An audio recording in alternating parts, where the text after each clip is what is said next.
Bonjour, nous sommes au JHTA 2025 à Marseille. J'ai la chance d'être avec le professeur Sébastien Rubin, néphrologue à Bordeaux. Et en actualité, on parle beaucoup d'HTA maligne. Alors pourquoi en partant d'HTA maligne? Est-ce que c'est grave?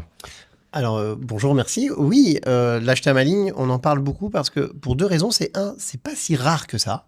On pense que c'est rare, mais c'est pas si rare. Toutes les données épidémiologiques montrent qu'il y a une augmentation d'incidence de l'hypertension artérielle maligne. Et est-ce que c'est grave? Oui. Historiquement, on a appelé ça HTA maligne parce qu'en fait, on avait quasiment 100% de mortalité dans les 2 à 5 ans.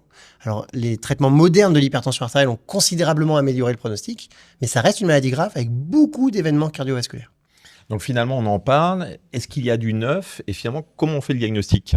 Alors oui, il y a du neuf aussi bien sur le diagnostic que sur la thérapeutique. Alors sur le diagnostic, il y a du neuf parce que quand l'hypertension artérielle maligne a été décrite, on n'avait pas beaucoup de choses. On avait le rétinoscope et la façon de prendre la pression artérielle.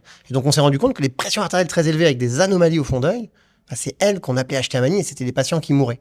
Et donc c'était ça le diagnostic de l'HTA maligne, HTA sévère, rétinopathie hypertensive. On a appris ça encore à l'école de médecine il y a quelques années.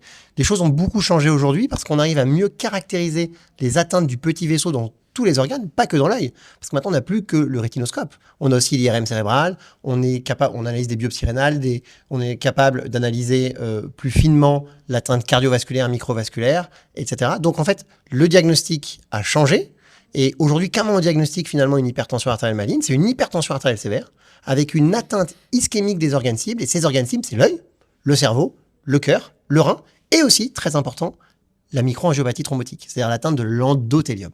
Donc finalement, augmentation de la prévalence, on sait mieux diagnostiquer, mais une fois que c'est diagnostiqué, en fait, il faut le traiter. Quelles sont les thérapeutiques du coup dans l'HTA maligne? Alors dans l'hypertension artérielle maligne, dans la majorité des situations, on se rend compte qu'il y a une activation très importante du système rénine, angiotensine, aldostérone. Et on sait que l'angiotensine 2 notamment est extrêmement délétère pour l'endothélium vasculaire. Et donc, un peu comme les rhumatologues et les néphrologues ont montré que dans la crise rénale sclérodermique, avec cette activation très forte de la rénine, il fallait bloquer très activement le système rénine. C'est pareil dans l'HTA maligne. Et c'est pour ça qu'on conseille de très très rapidement mettre en place des bloqueurs du système rénine-angiotensine à haute dose, parce que nous on va jusqu'à la double dose dans ces formes graves d'hypertension artérielle. Et donc ça va être vraiment la pierre angulaire du traitement. Et puis, quand ça suffit pas, ce qui est la majorité des situations en monothérapie, on commence les autres classes d'antihypertenseurs. Mais donc le message simple, c'est que dans la très grande majorité des situations, on s'en sort par la voie orale, en initiant un bloqueur du système rénine-angiotensine jusqu'à la dose maximale, voire la double dose, et ensuite les traitements antihypertenseurs standards.